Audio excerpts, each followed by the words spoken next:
Welcome, everyone, to the July 19th Port of Olympia Commission work session. Port of Olympia is working diligently to address the threat posed by COVID-19 to Thurston County, the state of Washington, and the United States. On March 16, 2020, the Commission adopted Resolution 2020-03, authorizing certain emergency powers in light of the COVID-19 outbreak, including invoking applicable emergency exemptions to meeting notice requirements on location restrictions of the Open Public Meetings Act. Pursuant to that resolution, the Port of Olympia Commission is conducting today's meeting remotely. The Port is following the guidance from Thurston County Health Department to take all efforts to prevent the spread of the virus and is acting in the interest of the safety and welfare of the public, the community, and our employees to limit its spread. So with that, we have an agenda before us. Do I have a motion to approve today's agenda? So moved. Thank you. Is there a second? Moved and seconded. Thank you. All those in favor, please say aye. Aye. Thank you, commissioners. The first item on the agenda is something called tax increment financing update. And welcome Cynthia Weed from Canal Gates. Hi there. Thank you very much for putting me on the agenda. Taxes are actually a pretty boring topic, but mercifully you won't have to listen to me for a very long presentation. However, because this is new legislation and it really can potentially affect your port district levies, I think it's important for you to actually be aware of what's going on with this legislation and potentially how it could impact you in the future for up to the next 25 years. Next slide, please. A question. Cynthia, clarification. Would you like, if we have questions, would you like them to hold till the end, or do you mind not taking questions as they come up? I absolutely do not mind taking questions as they come up.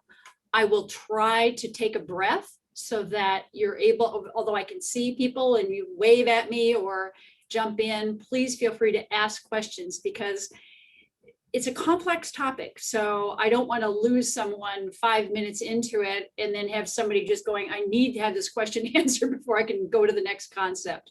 So I do appreciate being interrupted. Thank you very much. Thank you. For those of you, and this is a PowerPoint presentation, but you may, those of you who are more inclined to read legislation, want to actually go find the bill. It's Session Law 1189, and it was enacted in the 2021 legislative session, and it takes effect July 21st of this year. Next slide, please. So if you've never heard of tax increment financing before, just let me say precisely what it is in general. Tax increment financing, which is we refer to it as TIF, is a method of financing public infrastructure. Normally, when the port is thinking about doing improvements, road improvements, wharf improvements, etc., you either pay for it from your own funds or grants, or you go out and borrow money for it. And essentially you pay for it with your general obligation bonds or your revenue bonds. And that impacts all of your revenues and all of your taxes. With tax increment financing, however, the local government actually forms a separate district. They draw boundaries around a separate district. They then borrow money to pay the cost of this public infrastructure. And they pay for this infrastructure solely from the taxes, future increases in tax levy in the boundaries of that tax increment district. And that's the sole source of repayment. So instead of all the taxes of the Port of Olympia or all the taxes of Thurston County, you just collect incremental taxes within that tax increment district. Next slide, please. TIF is. I have a question. Yes. Yeah, Thank go you. ahead. I'm sorry to blurt it out, but I can't, and I'm sorry, fellow commissioners, I can't see you when we have a PowerPoint up. So if you do have a question, fellow commissioners, please just cut in. So Cynthia, I really want to get this in my head because I looked at the slides and, it was a little hard to follow. exactly what this is. So are you saying, for example, that can this be two different forms of government forming a tax increment area together?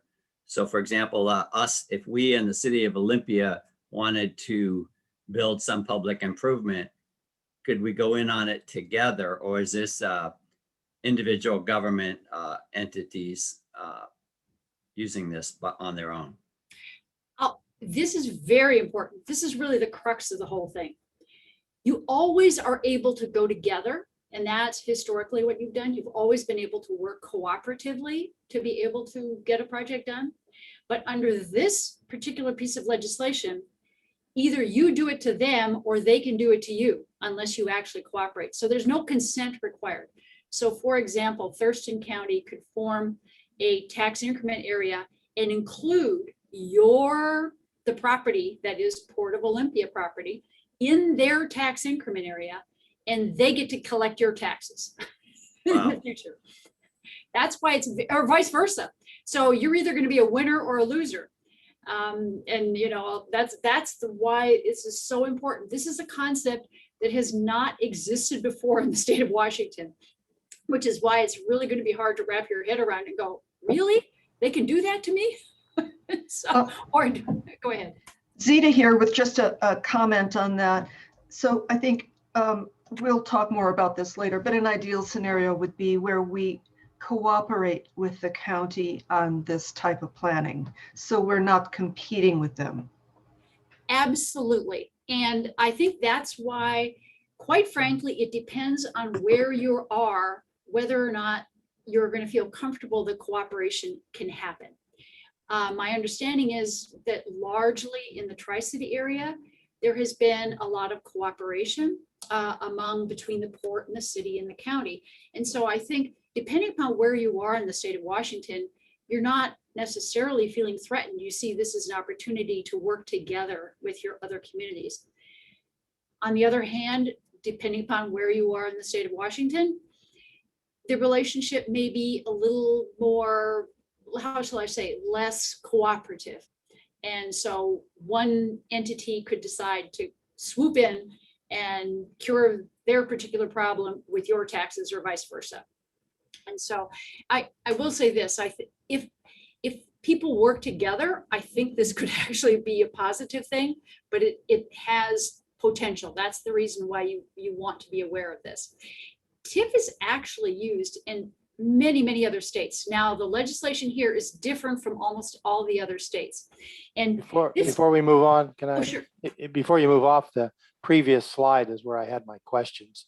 And I don't know if you're finished with Commissioner Zita's response, but I had one too before we move on. So Sure, go back. Let's go back. Okay, there you are. So you say in there, so my question is, it says that all taxing districts within the tax increment district. So if one is set up, then for instance, the Capitol Lake, is that an issue that could be a tax increment district where we have several entities that are all working towards what to do with this lake, but in 5 or 6 years from now, a district is set up, then all of the taxing districts, Olympia, Tumwater, those are all, so those laws, so any taxing district, when we get into this thing, I don't know if I'm clear on it. I'm kind of struggling with it too, but go ahead. I think you have. Structurally, I think you're right. It could be used collectively by the taxing districts. The devil will be in the details, but functionally, that would be the ideal. Frankly, what you just described would actually be the ideal outcome for TIF. And I think other presentations are going to at least try to suggest that the best of all worlds would be if the communities would work together on a common problem or a common issue. That would be the best outcome. But I would be remiss if I didn't tell you that depending upon your other jurisdictions, it could be weaponized. So I just want to make it clear that you should be aware of it. Ideally, like a lawyer, you think, oh, couldn't this just be wonderful? But then you look at the words and you go, oh, this could have negative implications depending on who you are and what the relationships are between the communities. Thank you. Next slide. Just a quick history. Normally, this started back in the 1980s. And it was expected that a constitutional amendment was going to be required because we have a uniformity of tax requirement under our state constitution. The voters rejected that constitutional amendment 3 times. Legislature said, I don't really care if you don't like this. I'm going to implement it anyway because we think it's a good idea. So the legislature actually adopted legislation at the end of the 1980s. And it was challenged. There was a constitutional challenge instituted primarily by the schools who didn't want to see their taxes taken away for this. And the Supreme Court declared the legislation unconstitutional. Next slide. So there was, again, a new legislation was adopted, and it's called TIF Light. This already exists. And it was constitutional, and that's primarily because no taxing district could have its taxes taken away without its consent. There was consent required. In other words, you could do TIF now and have always been able to do it as long as everybody agrees, as long as you agree to have your taxes taken away and vice versa. So that it was a cooperative situation. Needless to say, because people had to agree, a port would have to agree to give up its taxes. It wasn't real popular because ports and cities and counties don't want to give up their taxes to somebody else. So it really was never really used. And I'm surprised after all this time, the proponents of this TIF went silent for a number of years, but they never really disappeared. Certain constituencies, primarily AWC, Association of Washington Cities, continued to develop plans for this new legislation. Next slide, please. Legislation came up in this 2021 session. And the bills, when they were originally introduced, were incredibly expansive. And they permitted, first of all, only 3 types of entities can form a tax increment area: counties, cities, and port districts. Although a tax increment area could not be coextensive with your whole boundaries, it could include up to 99% of your boundaries. So, for example, the Port of Seattle, Tacoma, and Olympia are countywide. So essentially a county could form a TIF and include 99% of your territory within their TIF. That was the original legislation. So you could find yourself kind of pulled into a county TIF without your consent, by the way, and 99% of your property is within that tax increment area. Next slide. So what happens if Thurston County formed a tax increment area in the 2021 legislation? They could have included substantially all the property within that tax increment area. So what happens then is if your area is within that TIA, all your property taxes get frozen. So for example, if let's say Thurston County had created a TIA in 2021, then your tax levy would be frozen at what it was in 2021, the dollar amount of your tax levy essentially at the rate. And any increase in your property taxes in the future that occur because of an increase in assessed valuation, new construction, or any increase in assessed valuation, all those taxes that otherwise would have come to you as a port would have gone to the county. And that could go on for 25 years. So some ports felt a bit concerned about that. And I will say this, primarily the Port of Tacoma and the Port of Seattle felt, and actually some smaller ports also felt very concerned about it. But somehow they would find their property taxes being frozen for the next 25 years, whereas all the increase in property taxes over the 25 years would go to the entity that formed that that TIA. Because of this consternation, and by the way, this legislation was way down the road before we all became aware of it and said, oh, this could have some potential impacts. The ports, certain ports were able to get some amendments to the proposed legislation, which will mitigate in some respects. So let's go to the next slide, which is the final legislation. And it's still the same way in this final legislation. Cities, counties, and port districts can form TIAs, tax increment areas. Each port, each city, or each county can create no more than 2 TIAs. You know, you could have 2, the county can have 2, the city can have 2. However, and this is the primary limitation, the assessed value of the TIA at the time of formation cannot exceed $200 million or more than 20% of the assessed value of the creating entity, whichever is lower.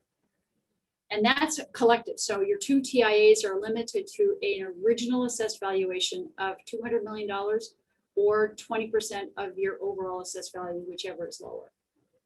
Frankly, that was probably the primary compromise as opposed to allowing all of your property to be included within the TIA. Once you have a TIA that's formed, that territory cannot be part of any other TIA. So once a TIA includes, if the county formed a TIA, include a certain geographical area, that cannot be included in anybody else's TIA. You can't have 2 TIAs over the same geographical boundaries. So how do you get, Wait, go ahead, sure. unless the project has been accomplished and then the TIA, then it just disappears, correct? No, Really? no. And I will get to that, but basically the TIA stays in place until the creating entity says, I'm done, I've paid for everything I want to pay for, maintenance or everything, or 25 years expires. So once it's created, it's out there potentially for up to 25 years. Thank you. Next slide. So assuming that a TIA has been created, how are property taxes actually going to be allocated? The county treasurer is actually going to start to redistribute taxes levied within the TIA. If you didn't form the TIA, let's say the TIA was formed by somebody else, you will receive your regular property taxes that were produced at the rate of tax levied in the year of formation on the assessed value in the year in which the TIA was created. So essentially, technically, your taxes are all but frozen except for those 1% incremental. So any increase in the assessed valuation because of growth, new construction or otherwise, doesn't come to you. You just get the tax that you had. If it was taxes, it was formed in 2022, that was the base year. Your tax levy in 2022 would basically stay the same. Next levy, or next slide. This is a boring topic, so I put in a few humorous slides, and they're just not relevant for anything other than talking about taxes. Next slide. I have a question, if Sure. I could. I forgot to unmute. Sorry about that. So let's say our taxes are at 18 cents per thousand assessed value. And we usually have new construction and then we have the 1%. Those are the 2 things that we deal with every budget year. If we're in a TIA, we would not be approving new construction, but we still would be able to assess the 1%. You got the 1%, yep. You Right. don't get the new construction, New and you don't get increases in assessed value simply because of inflation or whatever else. Right. So- So what happens to new construction numbers? Where do those go? That goes I mean- to the other one. All new construction would go, Yep. whether it's in that district or not. Oh, no, it has to be within the TIA. Okay, that clears that up. I didn't understand that. We're Sorry. I wanted only to make sure talking that about was clear. allocating the taxes that are within the TIA. Okay, and so So if we have a TIA with the county and whether we wanted to or not, we don't have to give consent is my understanding, correct? Is correct. that okay? So the county decides to do a TIA, include some of our properties in that TIA, then who votes for the 7 cents per thousand that they could assess against the TIA? Does the county control There's no that? vote. There's there's- actually no vote involved. And the new construction, by the way, doesn't really have to be necessarily prompted by the founders of the TIA, the proponents of the TIA. So assuming you formed a TIA thinking there's going to be a new soccer field or we're going to clean up something, et cetera. And then, 2 years later or a year later, Amazon comes in and builds a gigantic warehouse that causes the within the TIA, just coincidentally, and that increases the assessed value.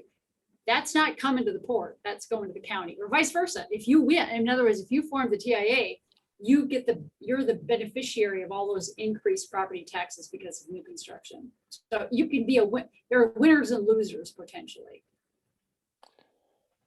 Okay, I'll have to look at this some more. Thanks. Oh, yeah, definitely. And the statute was not a model of clarity in drafting, I'll put it that way. When we get to the end of this, there's a lot of questions that remain to be answered still because it's not clear. By the way, now these taxes that they're collecting, they are only supposed to be used for what are called public improvements or debt service on bonds that finance these public improvements. And I'm going to tell you what the potential public improvements are. Next slide, please.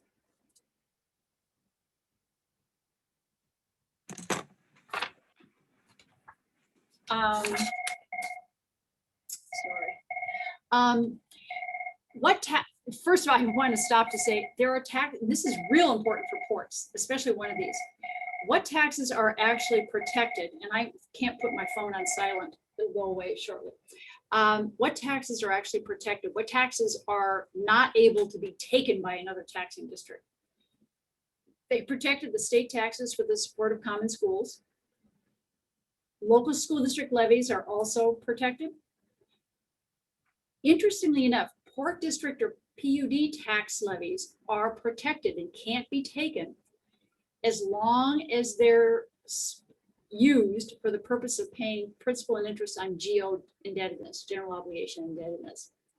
So that is one way in which, now I don't know why they include PUDs because they never levy taxes, but essentially port district taxes that are used to pay debt service on GO bonds to the extent of the debt service cannot be taken away by any other taxing district. The fire protection districts also woke up in the middle of this and said, oh my God, they're going to take all my taxes. And so they got a legislation written in there that if at least 20% of the assessed value of a fire protection district is included in one of these TIAs, somebody's got to negotiate with them for a mitigation plan. But basically cemetery districts, library districts, hospital districts, they're all included in this. I don't know how happy they are about this, but essentially all regular property taxes are included within the taxes that can be taken away or taken by a different taxing district. Next slide, please.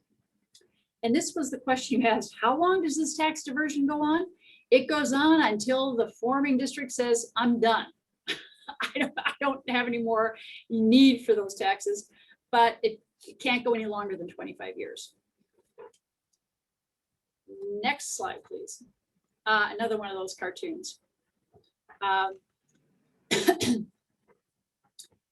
Next slide. Now, what if you want a TIA? What if you decide I'd like to do a TIA, you the port? How do you do it? It's done by resolution. Basically, it gets formed when you adopt a resolution. The resolution, however, is supposed to include a project analysis. It's a fairly detailed requirement, and you probably Although some reports are talking about, can I do this myself? Because of all the things that are required to be in this analysis, you probably have to hire a consultant. And a lot of this is politics. After you do your project analysis, you're supposed to send it to the state treasurer for an analysis. I'm not sure the state treasurer thought that was a good idea, but they're supposed to review your analysis. And and again, there's no particular criteria, and there's nothing in there that says the treasurer can actually charge you for that analysis. And it doesn't mean, frankly, that it can stop the TIA. It just, they have to submit a report. If there's a private developer involved, then there almost always is going to be a private developer because of the way this is structured.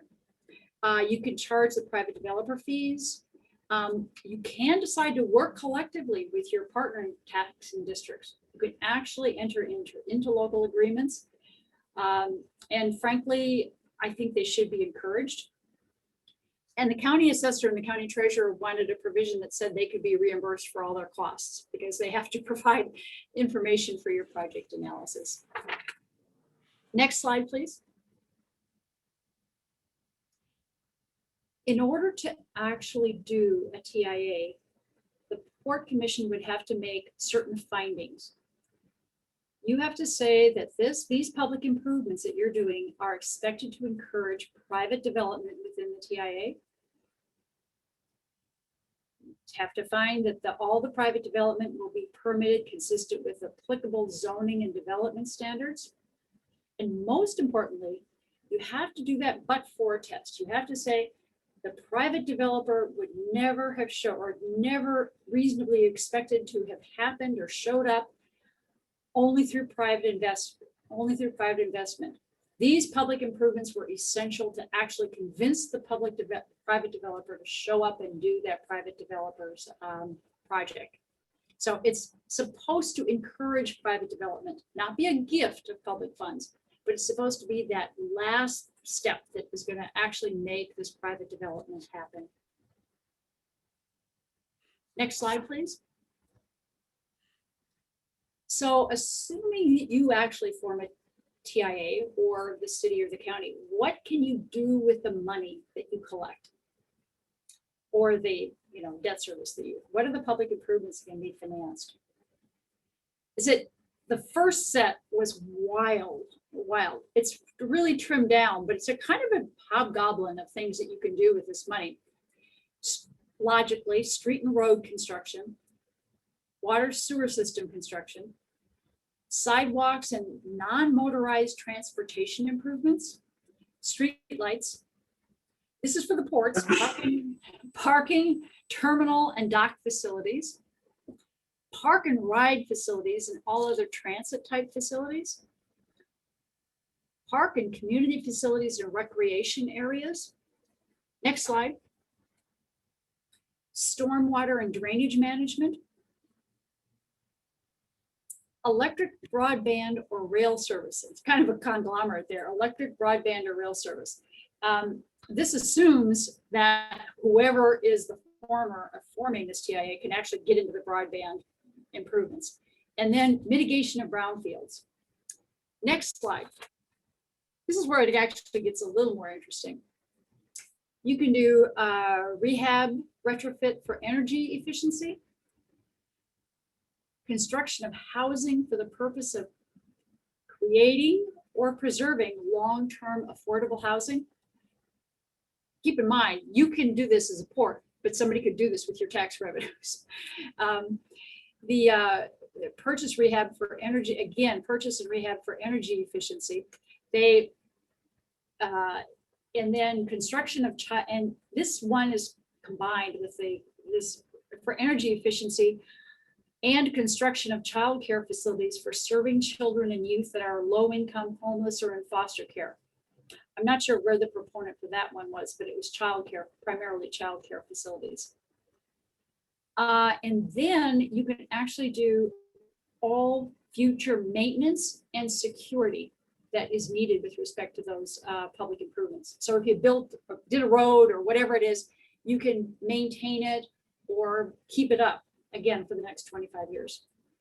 Then they added on historic preservation activities. I have a citation there that's missing a number. It's 3521.395. It's not 0.39, it's 0.395.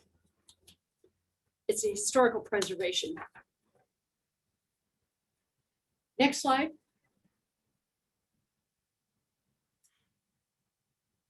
How does this actually work in terms of overall tax levies? In essence, the local government that actually creates the TIA gets to increase its regular property taxes by the dollar amount of the increase in assessed valuation within the TIA. So they are able to take that increase in valuation in order to increase their own regular property taxes. Again, they also included something, again, that if the port levies taxes to pay debt service, the port then gets to keep its portion of the increase in assessed valuation. This next point has come up several times, and I don't know that the Port of Olympia is really focusing on doing an industrial development district, but the impact on IDD levy is not clear. It should be, and this is what I had to say to a port this morning, you should be able to actually create and do your IDD levy and collect that IDD levy on the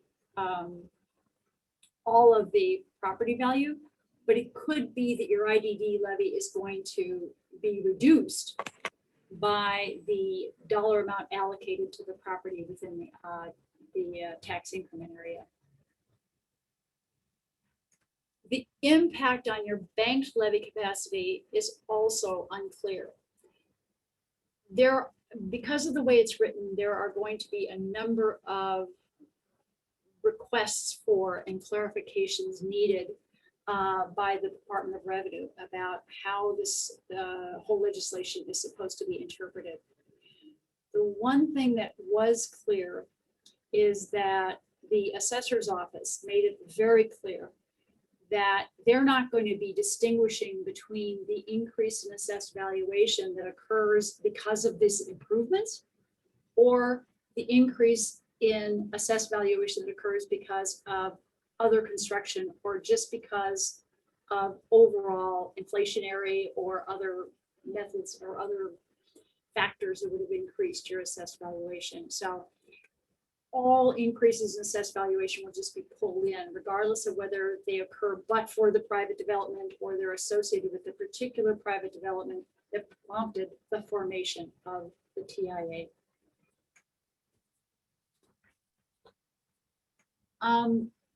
The next slide, please. And I'm just talking a little fast because I wanted to leave time for discussion. At the outset of this, WPPA was highly in favor of it. They were a big proponent of tax increment financing. But there surfaced a number of ports who, and not just large ports, small ports as well, who had some very serious concerns about the overall legislation. And so there are now and continue to be certain ports who are in favor of it and certain ports who are opposed to tax increment financing. And as a result, WPPA became neutral. After being an initial supporter, they said, we're not going to be in favor, we're not going to be opposed, we're going to stay on the neutral side of this. There are some overall issues that, you know, may or may not be appropriate, constitutional, or legislatively authorized. And I'm only now going to talk as if you're a port, and you are a port, that your taxes, this is the hard part to wrap it around. Some of your taxes could actually be diverted. The taxes that you would have levied, the taxes that you now, in other words, the taxes will be part of your tax levy, they can be diverted to undertake certain projects that you would not even be authorized to do under your port legislation. Think about the affordable housing or childcare facilities. The other thing, and which is, again, some of the ports have thought, well, if a chunk of my tax levy is going to be given away to another entity, like a city or a county, then if I have a project I want to do, since I'm losing some of my tax levy, am I going to have to try to increase my overall levy just to try to undertake my own port programs? And that I think that's really the overall impact about when you think about your proposed projects for the next 25 years. Finding your tax levy effectively taken over to a different project is really going to have you think about, well, what is this going to do to my future plans and my future plans as a port? Especially given that the impact of this could go on for 25 years. So I think, I will say this, I think that my overall expectation is that, and I believe that even the AWC and the developers who are in favor of this think that if a county or a city or a port overreaches, like steps out and does a project that clearly isn't appropriate and abrogates somebody else's taxing authority, the backlash could be strong. The downside is if they issue a lot of bonds and they've pledged that overall tax to pay the debt service on their bonds, if they issue $50 million in bonds and they say, boy, I was authorized to pledge these taxes to pay the debt service on my bonds, it's pretty hard to reverse that one. So I do think that it would be wise for anyone thinking about doing a tax increment area to actually work with the other taxing jurisdictions so that it doesn't come back to bite everybody for the future. That, on paper, this looks like the first one was somebody from one of the former executive directors of WPPA said the way it was first written, it looked like the Oklahoma land rush. The first one in was going to sweep up everybody else's taxing authority for the next 25 years. And it has really been tamped down, but it is going to depend upon how this is actually implemented by the communities who are thinking of doing it. And I do believe that most of the areas within the state recognize that politics is still all local, and effectively what you do to somebody can be done to you later. And so that in most communities it would work. It may not work that way in King County. It may not work that way in Pierce County, but in fact, it should work in your overall jurisdiction. So I think some ports are, and for example, I know that the Port of Chelan is working well with the communities around it, that in talking to them about what they can do with tax increment financing. So at least I would encourage you to be familiar with it. Don't be surprised. And I have no idea, by the way, whether Thurston County or the city of Olympia or Tumwater is even thinking about tax increment financing, but I wanted you to be aware so that you could participate in the conversation in a knowing way.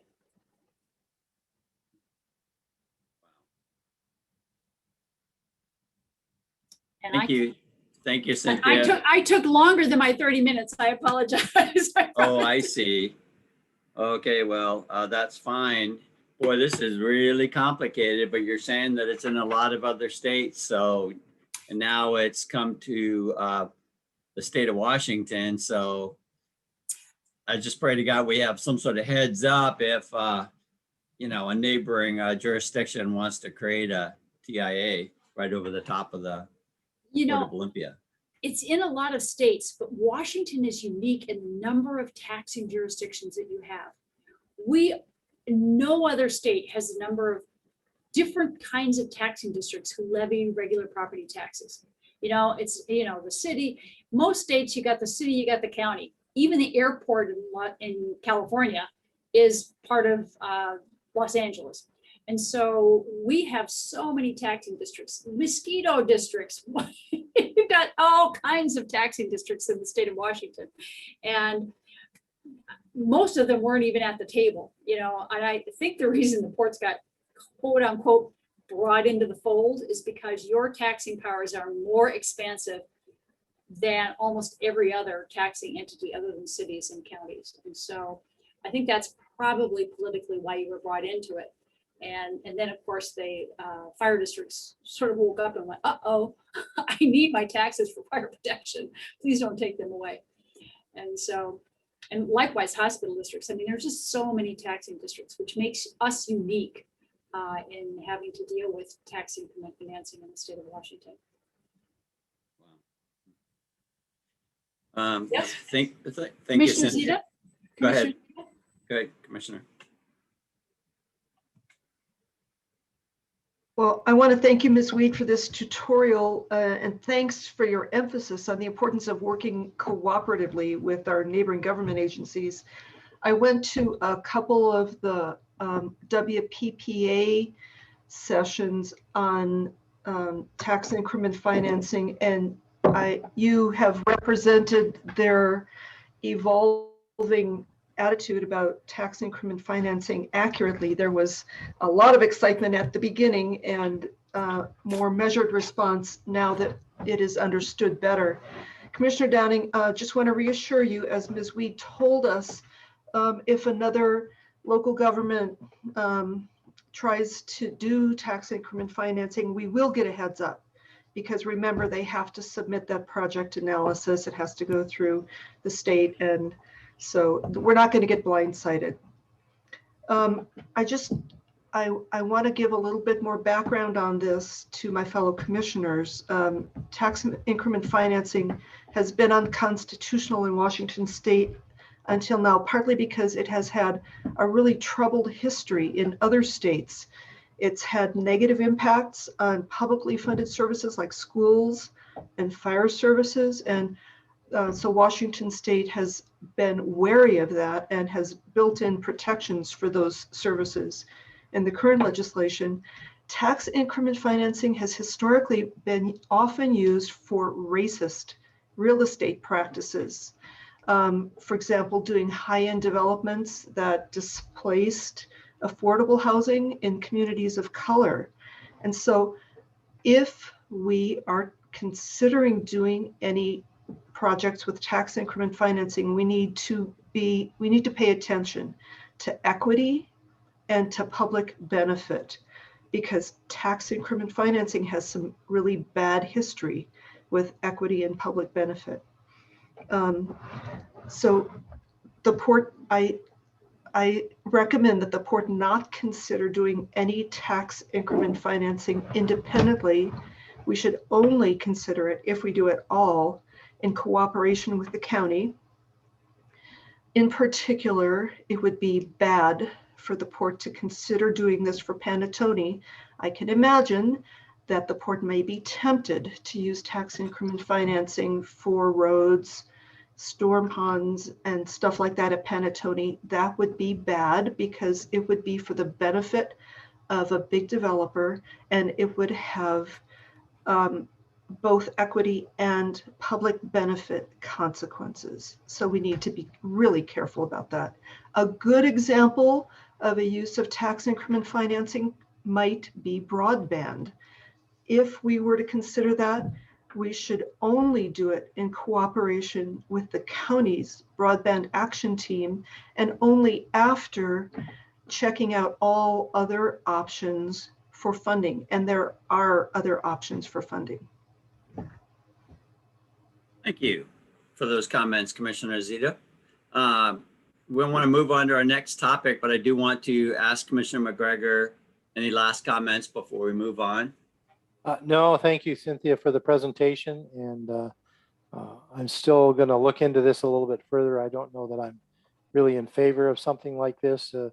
I find it hard that can't opt out, but we can certainly be included in without much say so if I understand the process correctly. And I'd be very wary of doing something like this. But I was just interested if Capitol Lake was an option. Not to mention there may be other projects coming along, but we haven't had any real discussion on this at any great length. And I think that it's premature to do that until we really understand what the impact will be financially to what we can do as far as our port programs, et cetera, moving forward. So thank you again. Well, thank you on behalf of the commission. Thank you, Cynthia, for coming and talking to us. And, you know, it's definitely something that we should be aware of. So, Yeah, taxes are never fun. And I was really looking forward to actually coming to Olympia for this presentation and actually getting to a real meeting. Anyway, I'll be doing talking to Sunnyside Commission in about 2 hours, but I'm not driving to Sunnyside either. So. Oh, I see. Good. Well, we'll have you, hope to meet you in person here soon, Cynthia. So thank you. So Likewise. So we'll Thanks, say Sarah. goodbye to you and we'll move on to our next topic. Thanks, You Cynthia. bet. Thank you. Bye-bye. So our next topic then is something called the Capitol Lake Deschutes Estuary Draft EIS. And we have visitors coming to give a presentation. Carrie Martin, environmental planner with Washington State Department of Enterprise Services. And I'm not sure if Carrie has any other folks helping her with this presentation, but welcome, Carrie. We have an Ann Larson that's going to be presenting to you today, and I've just brought her over. Good. So all that introduction was for naught because we have Ann Larson. Yeah, Welcome, I'm Ann. taking the place of Carrie. I don't know if I'll be able to fill her shoes, but actually we have a couple other panelists, Tessa Gardner-Brown and Ray Outlaw, if you could bring them in with us as well. I'm not seeing Ray. Is he at a 206 area code? He may have Floyd Snyder as his name. Thank you.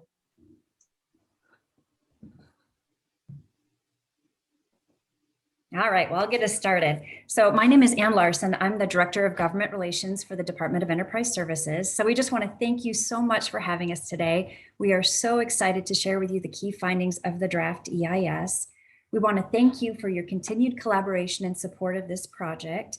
And we're hopeful today that this body of work we've prepared will support decision-making so that we can finally get to a solution. There's a ton of information that we're going to have to cover today because we've done a lot of work. Just as a quick time check, how much time do we have for our presentation? Well, thanks.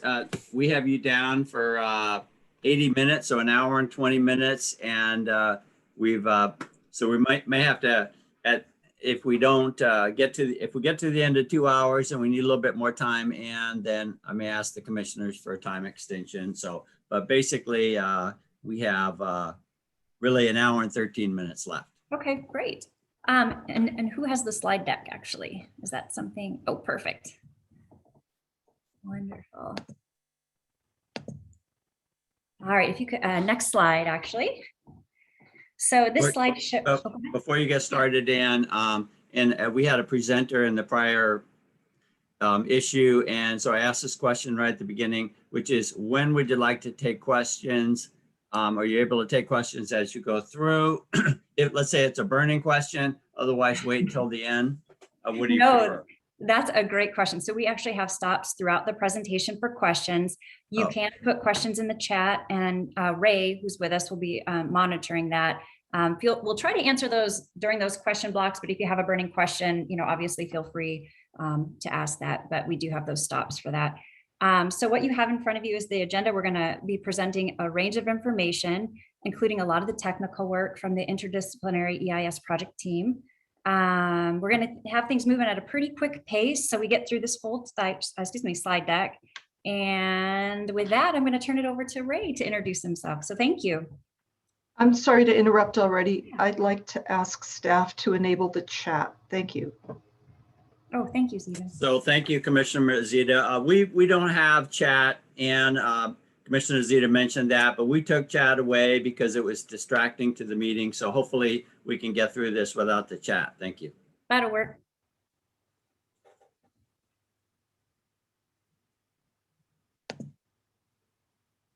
Thanks, Dan. Sorry, looking for the mute button. I'm used to being on the presenting side of this machine.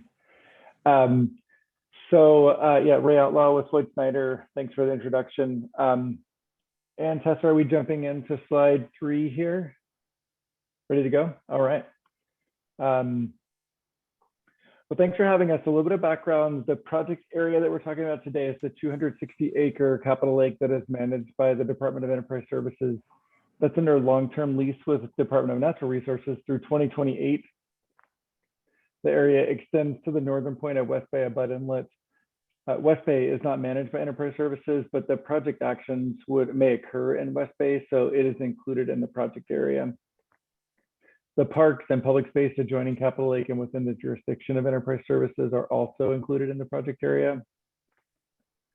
And we will refer fairly often today to the north, middle, and south basins. You'll see those labeled on the map there, as well as West Bay, just to orient you on some of the geography that we'll be talking about. One thing to note, the project area does not extend upstream of Tumwater Falls into the Deschutes River because that area would not be affected by the project.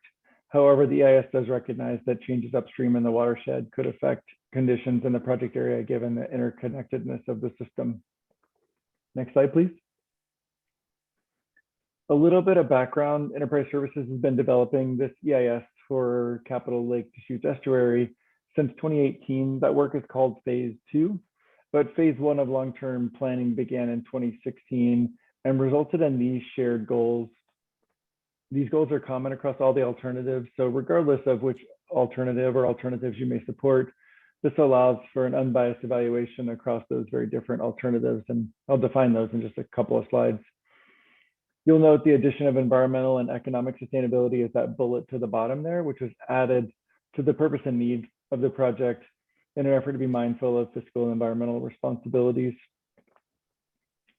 And next slide, please.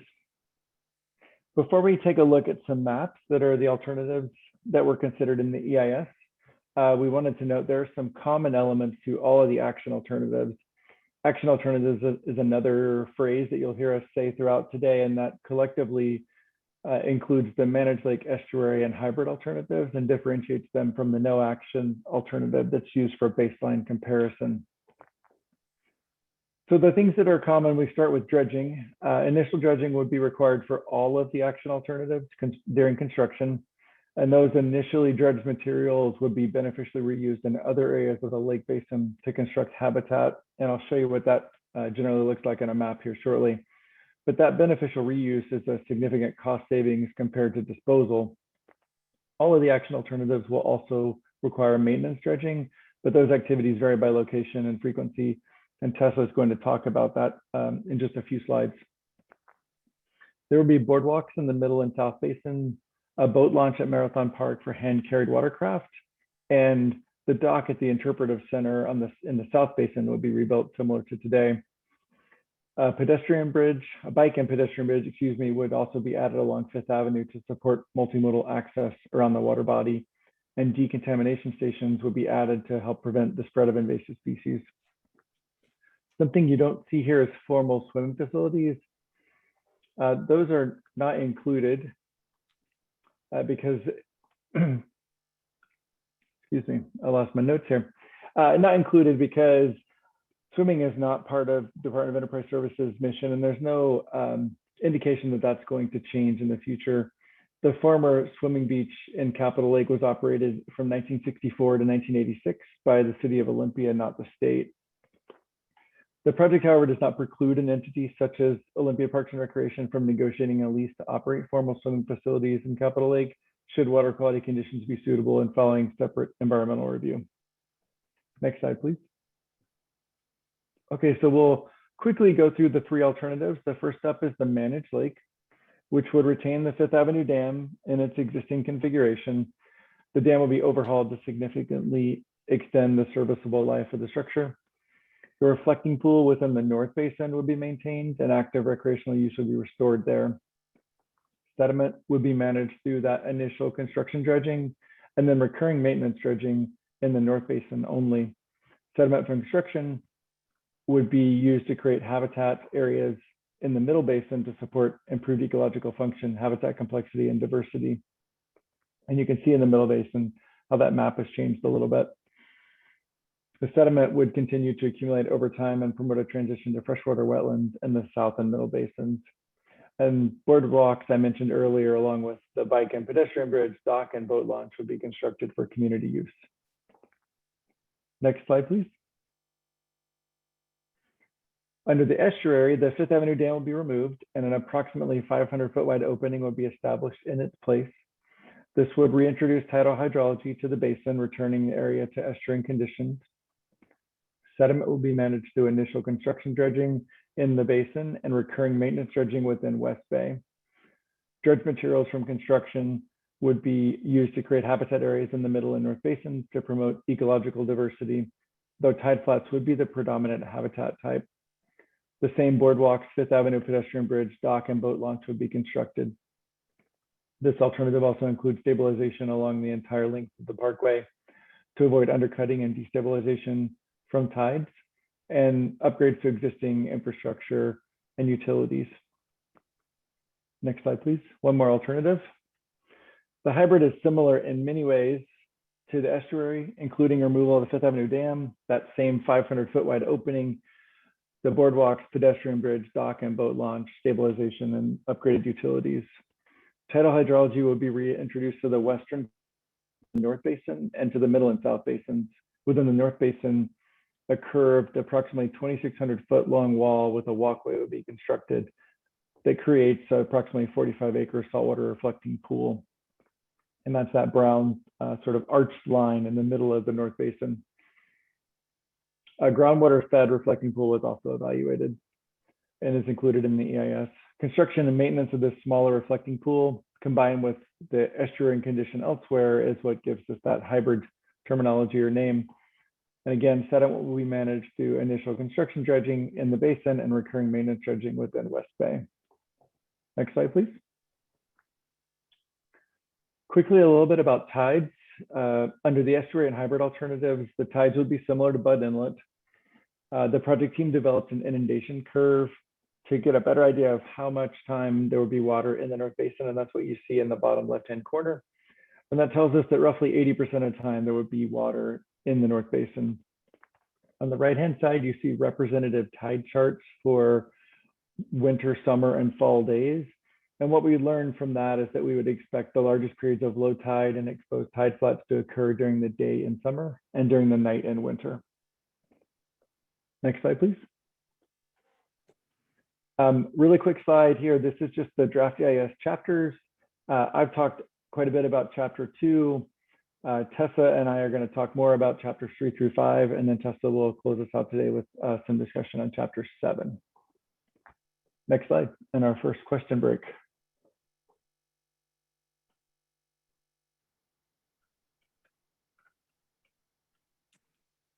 Thank you. Question break. That means I can't see my fellow commissioners, but does anyone have a question of Ray at this time? I don't have any at this time. Thank you. Okay, Tessa's up. So Ray, I have a question. If you apparently you're willing to spend some money on a hand-carried launch ramp for kayaks and boating under some of these scenarios, but not willing to think about establishing a beach, even if they're swimming and the city of Olympia operates it, you have to perhaps create a space for that, like with beach and sand and so on and so forth. So, you know, I was hoping that that would be included in at least one of these alternatives. Yeah, thank you. Tessa, do you want to talk about it all? Sure, I can respond to that briefly. We, at the beginning of the project, we developed a measurable evaluation process, which was essentially a process that allowed us to look at the component parts of each alternative that could be assembled to achieve the project goals. And when we did that, we looked at how to best achieve the goal of restoring restoration and evaluated that against the criteria, including technical feasibility, regulatory feasibility, economic sustainability, and environmental sustainability. And what we found at the end of that process relative to recreation is that restoring boating and swimming is more economically and environmentally sustainable than swimming. But that the project should not preclude swimming should another entity feel that, you know, that meets their mission, especially, and the important part is because facilitating formal swimming is not in alignment with this state agency. Thank you. And just one more thing in response to Commissioner Downing, if I recall correctly, the lake, estuary, and hybrid all include that hand-carried boat launch, right? That's right. Good point. Let's head over to the next slide. And I should say, nice to see you all again. My name is Tessa Gardner-Brown. I'm a senior environmental planner at Floyd Snyder, and I lead the EIS project team on the consultant side. This slide shows you the 14 environmental disciplines that were evaluated by our team in support of the draft EIS. They're all provided in the draft EIS, and Ray and I will go through each of these pending time. We may skip some entirely or skip portions of some to fit it within the window. I like to give 2 warnings before we start. One is that the slides are dense and you're not meant to read everything, but we wanted to make sure it could stand up on its own in case you were reviewing before or after the presentation. And then, of course, the draft EIS is your best source of information. We won't possibly be able to get to everything today, but we'll do our best to hit the high points. And I'll go over the first 4. We'll go over those in the highest amount of detail relative to the remaining disciplines given our time today. And then I'll pass it off to Ray. He'll do a couple and we'll stop for questions again. Next slide.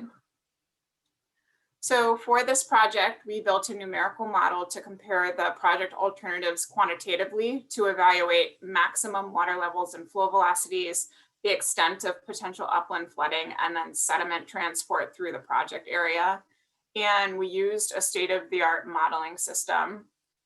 On the screen here, you can see the data that we used to develop and calibrate the numerical model. And the numerical model simulated conditions for each alternative for 2 types of storms, a river flood and a tidal flood, and then with and without relative sea level rise. And I should note briefly that the methodology for this work and the findings were reviewed by independent third-party experts. Next slide. What the model found was that the no action and the managed lake alternatives had the highest maximum water levels overall. And then under those alternatives, the greatest extent of flooding occurred during the river flood events. And this makes sense because in a river flood event, you have a large volume of water coming down from the Deschutes, and you just have that constrained exit point at the Fifth Avenue Dam. And then under the estuary and hybrid alternatives during the major tidal flood events, the water levels are higher than the no action and the managed lake for that specific storm event.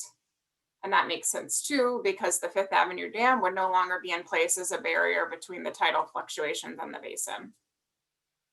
And then relative to sediment deposition, we saw that under the estuary alternative, sediment deposition in West Bay is generally approximately 3 times higher than the no action and managed lake alternatives. And it's about 4 times higher under the hybrid alternative. Next slide. This graphic is taken from the EIS. It shows the predicted annual movement of sediment under each alternative. And to orient you briefly, the darker red indicates higher levels of sediment accumulation, and the blue shows the areas of erosion. And you can see here that under the no action and managed lake alternatives, which are your left 2 tiles, that sediment deposition largely occurs within the Capitol Lake Basin. And then under the estuary and hybrid alternatives, some deposition still does occur in the Capitol Lake Basin, but more is moved into West Bay. And the settling occurs most significantly on that eastern shore. And the deposition rate reduces further away from the basin. And of interest to this group, we did model potential mitigation measures in response to this. And ultimately, the recommended approach is to managing sediment is to incorporate maintenance dredging into all of the alternatives. And then for the estuary and hybrid to monitor sediment annually so that dredging is responsive to the actual environmental conditions. Next slide. This slide shows you a look at the output for river flooding. The warmer colors, the reds and the oranges here, are the highest water levels overall. And we think this graphic does a good job of showing the difference in water levels across the action alternatives, and then also the difference in overland flooding, which you can see here is most significant under the no action and managed lake alternatives. Next slide.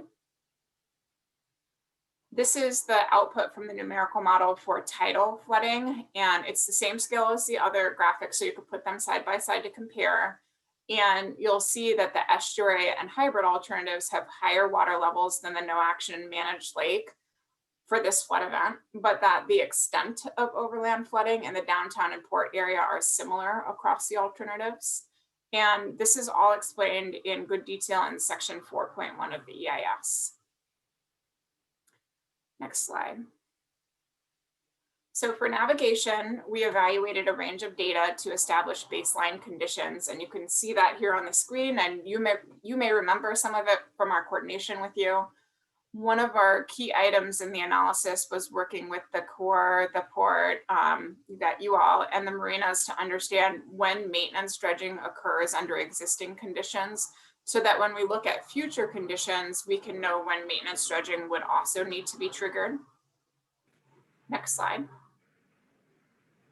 Based on the numerical modeling, we were able to predict how much sediment may deposit in the different areas of West Bay under each alternative. The table shows you that projected annual rate of sediment deposition for the areas that are then shown in the right on the graphic. And based on that information and our understanding of when dredging occurs, we estimated an average frequency for how often dredging would need to occur in the future to maintain navigation in West Bay. The maintenance dredge frequency is estimated under the estuary alternative at approximately 6 years, and for the hybrid alternative, approximately every 5 years. The actual location of the maintenance dredging would rotate for each event. So that doesn't mean that the port is dredged every 5 or 6 years. And that dredging schedule is provided in more detail in section 4.2 of the EIS. And then the dredging would occur in those colored areas. And this all corresponds to a schedule that we've got laid out pretty well in 4.2. Next slide. So the draft EIS does describe that there could be potentially significant impacts to navigation in West Bay under the estuary and hybrid alternatives, but that the impacts could be mitigated to less than significant levels with that recurring maintenance dredging and combined with the annual sediment monitoring, which would ensure that the dredging program was adaptive, responsive, and dredging was happening when it needed to avoid impacts. And again, refer to section 4.2 for more detail. Next slide. This is where I always remind people we're moving at a quick pace, but we have a lot to get through. So I'll just keep chugging along here. Commissioner Zita. Yeah, I just wanted to, I found section 4.2 enlightening. It noted that the Port of Olympia is currently experiencing a chronic shallowed condition. We have needed a dredge ever since I've been here and before, because we're not at our target mean low water depth. And one of the things that the estuary and hybrid alternatives would do is there'd be a coordinated effort for long-term maintenance dredging and sediment monitoring, which we don't have now. And that could provide a benefit because it would avoid or minimize impacts from the chronically shallowed areas that we have now. That's exactly right. Thank you for pointing that out. Seeing no other arms waving, I'm going to head into this slide and then we'll break in just a bit for questions. Related to water quality, to start the analysis, we looked at a decade's worth of data for Capitol Lake. Thurston County had collected data in the lake from 2004 to 2014, and that was all available to us. And we also, the EIS project team, collected data in Capitol Lake in 2019, and we're collecting it again this season. And the purpose of doing that is to verify trends from that 2004 to 2014 data set. And after we ran a trend analysis, we looked at Capitol Lake relative to state water quality standards and then also in comparison to other lakes in the region. And then we did the same thing for Butt Inlet. We evaluated trends within the existing data, compared it to water quality standards, and compared it to other inlets in Puget Sound. And you can find all of that summarized in section 3.3 of the EIS. Next slide. So some of the good news related to water quality is that based on the data, we see that water quality in Capitol Lake is relatively good. And there are only occasional violations of water quality standards, and that's primarily related to summertime violations of temperature and dissolved oxygen standards. And the Department of Ecology has a narrative standard relative to aesthetics, and that is violated by that dense community of aquatic vegetation that's out there in the lake. So under a managed lake alternative, that would have to be managed. Relative to water quality in Butt Inlet, the data does show that there are low dissolved oxygen concentrations, and that it does violate water quality standards seasonally. And we like to put that in perspective because the figure on the slide here shows you that low dissolved oxygen concentration is typical of inlets in Puget Sound. Next slide. So how does water quality change as a result of the project? I'll go through that. What I'll say globally is that water quality is expected to improve under all of the long-term management alternatives, but there would still be seasonal and occasional violations of water quality standards under all of the alternatives. And for the managed lake, we would still see those same exceedances of dissolved oxygen and temperature in the summer, and same with pH and total dissolved gas, which is common of a lake environment. And then there would be no change to the impact on dissolved oxygen in Butt Inlet. And if the managed lake were selected as the preferred, enterprise services could evaluate whether the nature of discharge through the dam could be modified to minimize the impact on dissolved oxygen concentrations in Butt Inlet. Next slide. For the estuary and hybrid alternatives, what we found is that there would be an improvement in dissolved oxygen concentrations in Butt Inlet relative to existing conditions, and that the improvements would be minor to moderate. And the analysis describes that there would still be seasonal violations of water quality standards for dissolved oxygen in Butt Inlet and in the restored estuary area. And in that restored estuary area, it could be interpreted as meeting water quality standards, but it's not expected to meet numeric targets. The water quality analysis also looked at conditions in the reflecting pool that's described in more detail in section 4.3. And then we looked at a freshwater reflecting pool too, and there's a full analysis of that in Appendix E of the Water Quality Discipline Report. Last note on water quality is that all of this work was reviewed by an independent third-party expert. Invasive species. Oh, Commissioner Zita. So I'm slowly making my way through reading the chapters of the report, and in chapter, is it 4.3, water quality? Yes. I found it very interesting to learn that some of the predictions by outside agencies were not borne out by data, and water quality is just really complicated. And there are a lot of uncertainties. So if I understand correctly, you are in the process of gathering more data right now. We are, that's right. That's great. Commissioner Downing, did you have a question there? I want to make sure we get to it. No, I do not. Thank you. No, Okay. I'm good. Okay, great. I'll try to get through invasive species quickly. There are 15 aquatic invasive species documented in Capitol Lake, including that New Zealand mud snail that's been there since 2009 and closed the lake down. And to establish a baseline understanding, we evaluated past surveys, management plans, and conducted an extensive literature review. Next slide. Next slide after that. And a key finding of the analysis was that the New Zealand mud snail is not expected to be eradicated under any of the project alternatives, which means in order to meet the goal of restoring restoration, there has to be measures in place to avoid or reduce the spread of aquatic invasive species. So what we do is we'd install decontamination stations under all of the alternatives at the entry and exit points to the water body. And you can see a decontamination station in the photo on this slide. They're typically trailer mounted hot water pressure washers, and they've been very effective to reducing or preventing the spread of invasive species in the region. And I should note that that's not the kind of boat we'd expect to see in Capitol Lake, but we just think the picture is a pretty helpful image. All of the action alternatives would also include adaptive management with specific measures like ongoing monitoring of the water body, evaluating potential treatments, chemical treatments that could be effective for the New Zealand mud snail and other requirements. And that's described in more detail in section 4.4. Next slide. So the EIS found that under the managed lake alternative, conditions relative to aquatic invasive species would be pretty consistent with existing.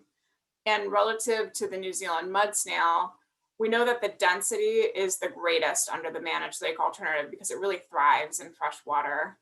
And under the estuarine hybrid, the distribution may be greater though, because it could establish in Butt Inlet. And the analysis concludes that the establishment of the New Zealand mud snail along shorelines in Butt Inlet would not have a significant impact on native aquatic species because we know their densities would be quite low due to the saline environment. And then the last thing I'll say is that under the estuarine hybrid alternatives, that reintroduced tidal flow would eradicate a majority of the aquatic invasive species that are currently in Capitol Lake, and that would be a substantial benefit. Next slide. Commissioner Zita. So it sounds like bass fish do better in the freshwater, and they also predate on salmonid, young salmonids. And salmonids, of course, do better in brackish and saltwater. Are bass considered an invasive species? I'd have to check. I should say I'd have to check the EIS, but I don't believe that we characterized or found them to be invasive, the Woodward bat colony. And Ray, in the next set of slides, will go over the analysis on the Fish and Wildlife. I'm sorry, I didn't mean BATS, bats. I meant fish bass, the ones that eat the little salmon. Okay, I would have to check the Fish and Wildlife discipline report. And that's where we have the full analysis on what's potential impacts and benefits to bats. Yeah, but the bass fish do better in the lake and the salmon do better in the estuary. Generally speaking, yes. Tessa, a few years back, they tried lowering the lake and to introduce, what was it? So what was it to reduce the New Zealand mud snail? They experimented with some practices. I can't remember if it was freezing or saltwater introduction too. Have you considered that under the managed lake alternative as a way to, improve the situation with the New Zealand mud snail? We did describe, that analysis is in section 4.4 of the EIS. What we found though is that based on coordination with the regulatory agencies, that backflushing is not the best management approach because it affects all of the other freshwater species that are in the lake. And then relative to freezing, freezing can be effective, but we get the right conditions so infrequently that it's not the best long-term management approach. And that's described in the document. Okay, thank you. And it sounds like those New Zealand mud snails are just really tough and resilient. They are tough and resilient, and there's no known chemical treatment or no permitted chemical treatment that we could use right now to be highly effective in their populations. Commissioner McGregor? Yeah, I have, thank you. First of all, the mud snail is prevalent in a lot of bodies in Washington's lakes. I think Lake Washington has them. Birds can eat them, but they can't digest them. So therefore, that's how they're kind of spread around, is another way of them getting around the countryside. I noticed on, if we could go back to slide 15 for a minute, Tracy. I just want to clarify that There you go. So the dotted lines there are the shipping channel that the Army Corps is responsible for maintaining as part of That's right. their responsibility. So and I see in here, in the executive summary, it says the long-term maintenance dredging program would be established to minimize. So my question is, has the Army Corps already agreed to do that, or do we need still, that's another step? That's one question. The other question is, there's a lot of toxic material down there that we've been working on and getting evaluated through QEA. And it seems to me that before we let any new material that is not contaminated, I'm assuming it's not coming out of the lake, not contaminated with toxics such as we're experiencing out there, have to be cleaned up. Otherwise, we're just adding clean material on top of dirty material, and then it becomes all dirty when you go to dredge. So I'm just questioning that. And was the cost of dredging included in any of these alternatives? Okay. I think I'm just going to take all these, and we do have content later in the presentation, but let's just go for it. So under the estuary and hybrid alternatives, the soonest because those are the only two that assume maintenance dredging in West Bay, the soonest that maintenance dredging in West Bay would occur, because we have to finish design and permitting and then construction, the soonest timing is mid-2030s. And so what we know in coordination with the Corps and the port is that the existing conditions are shallowed, and we know that there's contamination, and there's work to address the existing conditions between now and 2035.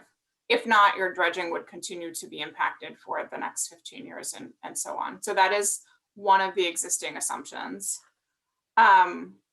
Relative to the Corps' involvement, they have been part of the technical work group. You remember a long time ago, they also evaluated whether they could, through the PISNERC process, whether they could be a regulatory lead for any sort of restoration activities in the basin. And so they have been with us. They have copies of the draft EIS, and we're still in consultation with them. Relative to their potential continued contribution to dredging, we have two standing assumptions. One is that the responsibility of that existing baseline dredging, which is estimated at about 18 million over 30 years after construction under the no action alternative, that would continue to be the responsibility of the Corps, the port, and the marinas. And any increase above that is likely, or there is interest from members of the funding and governance work group to have shared funding for that. We recognize too that because of the navigational servitude doctrine, that the Corps would have participation in that dredging above the baseline as well, given their requirements there. And relative to how much does maintenance dredging cost, we have costed that. We have a slide in this presentation to go over that, and that's also provided in good detail in the draft EIS. Thank you. That was a lot. And let me know if I need to do anything else there. And so Tessa, just to summarize what you're probably going to tell us later, you have figured in the cost of maintenance dredging into 30 years into the future up in West Bay. That's part of the cost for the estuary and the hybrid. And even with those costs included, it's about half the cost of the managed lake. Is that correct? That's right. Long-term maintenance dredging is less expensive under the estuary and hybrid than it is under the managed lake. That is correct. And the assumptions around that are provided in Chapter 7, and we can go over them in this presentation too. So Tessa, so yeah, thanks, Tessa. So is that because the dredging is borne by other parties, and that's why, because, you know, in the estuary and the hybrid, you're getting a lot more sediment transport into Butt Inlet. So are you not including the external cost of dredging, meaning other entities such as the Corps and the port and Olympia Yacht Club, for example? Great question. I would start by saying under all of the alternatives, the amount that comes down the Deschutes River is the same. It's around 35,000 cubic yards a year. Under the managed lake, we would only dredge in the North Basin, and that we would dredge at about a frequency of 20 years to support ongoing recreation in the North Basin. And what we know today is that there's no effective treatment against the New Zealand mud snail, and they persist in freshwater environments. So that sediment that we dredge from the managed Lake North Basin will have a presence of New Zealand mud snail. And what we know from the Dredge Material Management Program and other regulatory agencies is that you can't take that material and beneficially reuse it in other water bodies or take it to an in-water disposal site. So it has to go upland.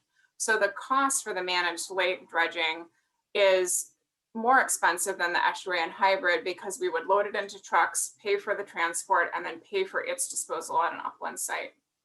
Conversely, under the estuary and hybrid, what we know is that based on our sediment sampling in Capitol Lake, that the chemical quality of the material that would be deposited in West Bay is suitable for placement in water, and it would be dredged from deep areas like at the port.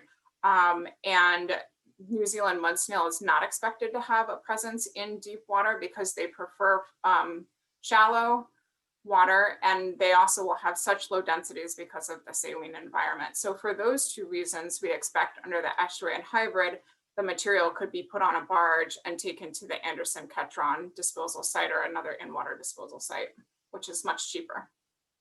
Oh, I see. Okay, well, just a tiny, I don't want to take too much more time, but you know, if you, so that, I mean, I guess I just don't understand. I mean, I understand that taking the dredged material upland disposal site would be much greater, but I don't understand.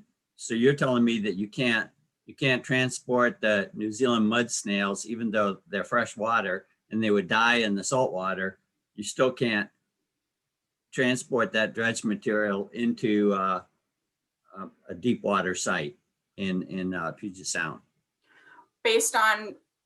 Correct, based on requirements from or guidance and policy from the Dredge Material Management Program, which is the core EPA and WDFW. Okay, thank you. Yep.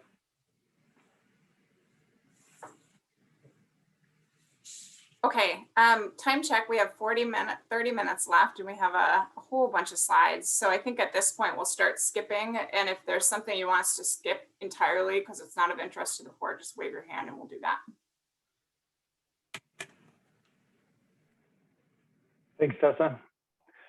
So we can start by skipping this slide. We'll kind of skip the analysis slides in general and jump to the key findings. So as described in the EIS, there are no naturally producing native populations of Chinook salmon, steelhead, or bull trout within the Deschutes River because Tumwater Falls is a natural fish barrier.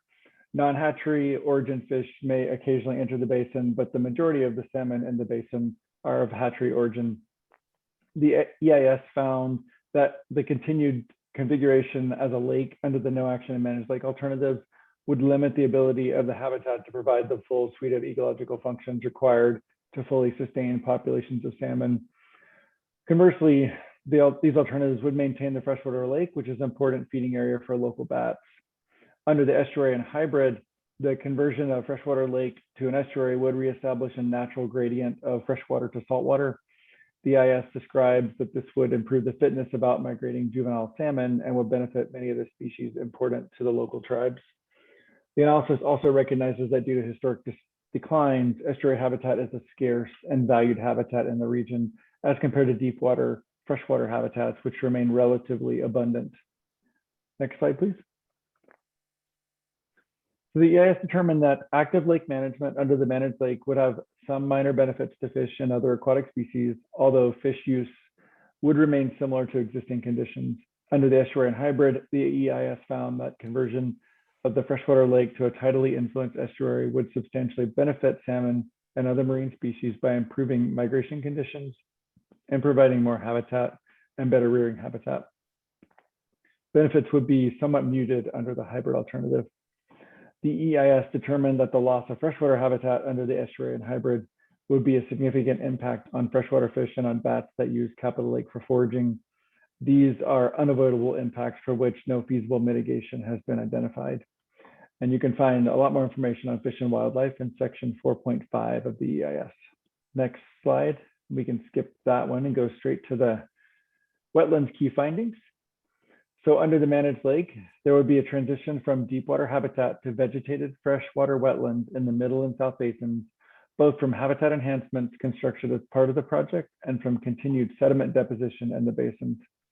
The EIS found that this would provide a minor gain in wetland function. Under the estuarine hybrid, reestablishing tidal influence would convert the lake to an estuarine system. And the EIS describes that estuarine marsh and tide flats are highly valued habitats in the region, and reestablishing these habitats would be a substantial beneficial effect. Under all action alternatives, habitat areas would be constructed using dredge spoils from initial dredging to create greater habitat complexity. And the EIS describes that the design and ongoing management of these habitat areas would prioritize development of vegetated wetlands and would be guided by a habitat enhancement plan. And wetlands are discussed in detail in section 4.6 of the EIS. Next, 2 slides, please. One more. Okay, so potential odor impacts were assessed in response to comments received during the EIS scoping period concerning the creation of tide flats. Odor perception is highly variable, which makes an impact determination subjective, but the EIS did find indicators that there may be tolerance for natural estuary odors. This was based on a lack of odor complaints during the most recent drawdowns of the lake and a lack of odor complaints at nearby estuaries, coupled with the presence of vibrant waterfront activity. In consideration of the variable frequency and duration and low intensity, the EIS found that odor impacts from the estuary and hybrid alternatives would be less than significant. At the same time, the EIS acknowledges that odor influences people differently, and for a certain portion of the population, any change in odor would be objectionable.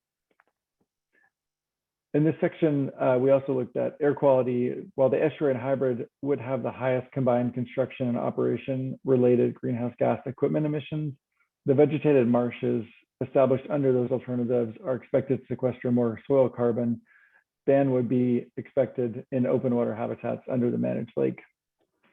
Air quality and odor is detailed in section 4.7 of the EIS. Next slide, next 2 slides, please. All right. Land use and shorelines and recreation, key findings here. So the project team conducted a recreational survey early in the project work, and many people indicated that they would use the area more if uses like boating, fishing, swimming, and wading were restored. In terms of how the alternatives would restore those uses, as I mentioned earlier, all the alternatives would restore non-motorized boating and include the rebuilt dock at the interpretive center. There would be some qualitative differences in how people would experience boating. Under the managed lake, boating would be possible during all daytime hours. Under the estuary and hybrid, portions of the basin would become tide flats and would not be accessible by boats during low tides, mostly in the middle and south basins. It's estimated, as I said earlier, that much of the North Basin will be submerged approximately 80% of the time at depths that would support shallow draft boating, such as kayaking. And while formal public swimming facilities are not included as part of the project, again, the EIS recognizes that swimming facilities could be established in the future. Next slide, please. For all the action alternatives, increased opportunities for community use were found to result in a substantial beneficial effect.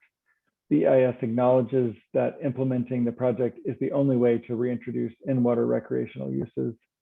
Increased flooding is expected under all the alternatives and would impact adjacent land uses and low-lying parks. These impacts would be potentially significant under the no action alternative and managed lake alternative due to the higher maximum river flood elevations that would occur under these alternatives. And those are the maps that Tessa shared earlier. The EIS notes that this could be mitigated with changes to the berm design and heritage park included in the sea level rise response plan.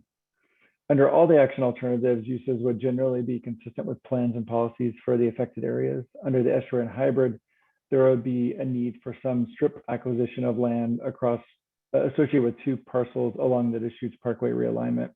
The enterprise services would work with the affected property owners to determine compensation in accordance with applicable laws. Land use shorelines and recreation is discussed in detail in section 4.8. Next 2 slides, please. This is the last section before we take another pause for questions. So cultural resources, the analysis and related coordination with tribes found that there are no documented traditional cultural properties within the project area. However, the absence of documented TCPs should not be interpreted to indicate that they do not exist in the project area. The nature and location of TCPs are unique to tribes and are often kept confidential within tribes. The EIS did find, however, that tribal values would continue to be adversely impacted under the no action and managed lake alternatives by the continued loss of connection to the natural environment and disruption of natural ecosystems. Federal permits will be required for all the action alternatives, and the project would be considered a federal undertaking subject to review and consultation under Section 106 of the National Historic Preservation Act. Mitigation for adverse effects on historic properties would be identified through consultation with the federal lead agency, affected tribes, and the State Department of Archaeology and Historic Preservation. Formal eligibility determinations and tens of level surveys and additional measures will be undertaken as part of that future process. One more slide and then we'll take a quick break. In terms of impacts to archaeological resources, the EIS found no clear differentiation, and impacts among the action alternatives.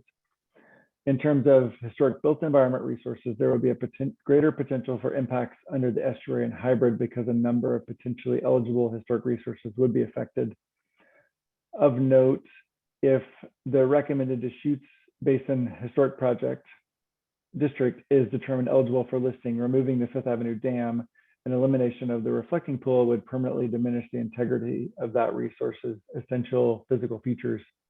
This would be a significant impact. Conversely, the EIS recognizes that removing the dam would reestablish pre-Deschutes Basin project tidelands and estuary functions associated with earlier use patterns of the estuary. Under the hybrid alternative, the EIS did find that the barrier wall and reflecting pool would mitigate impacts on historic resources related to the Fifth Avenue Dam and Fifth Avenue Bridge removal to less than significant levels. Additional information on this is in section 4.9 of the EIS. Next slide.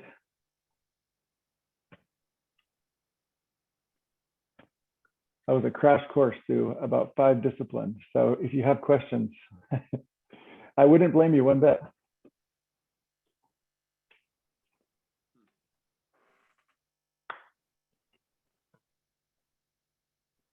I have no questions, Commissioner Downing. Good. No, thank you. I'm good, thank you. Okay, Ray, keep going. We're good. All right. Next slide, please. Thank you. All right, quickly, a little background on the visual resources analysis. Visual impacts were assessed in terms of key factors that are commonly used in visual assessments, things like spatial dominance, scale and contrast compatibility. And the analysis considered the landscape and its uniqueness and agency policies related to the visual landscape. The project selected 4 key viewpoints for preparing visual simulations of what the basin could look like under the alternatives. These are locations where the alternatives would be expected to have the highest potential for observable changes in the landscape, and also of most interest to the community, locations that were of interest to the community sounding board.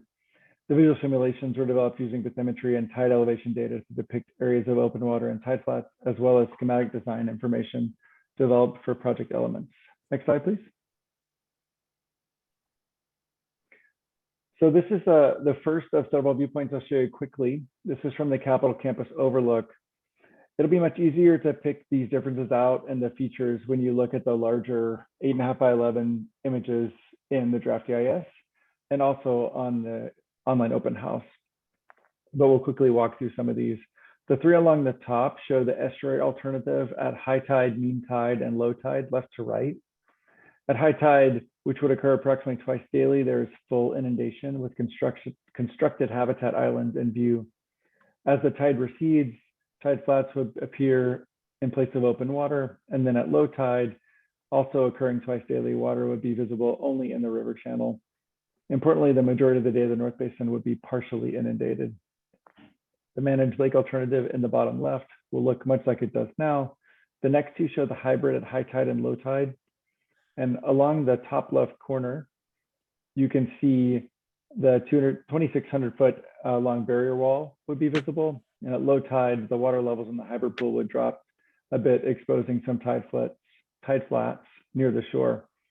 For all these, note that in the far left distance, there's the new Fifth Avenue pedestrian bridge. Next slide, please. So this is another view of the North Basin. This one is from Heritage Park at the Eastern Washington Butte looking south. From this viewpoint, tidal fluctuations will be visible under the estuary alternative as shown in the bottom two panels. The managed lake would look much like it does today, and under the hybrid, you would be looking out at the hybrid pool and the barrier wall in the distance as shown in the top right. The wall would reduce the area of open water viewable from this location. The walkway in the foreground would need to be regraded to meet the elevation of the barrier walkway. Next slide. And this is the view from the Marathon Park Boardwalk looking northeast toward downtown.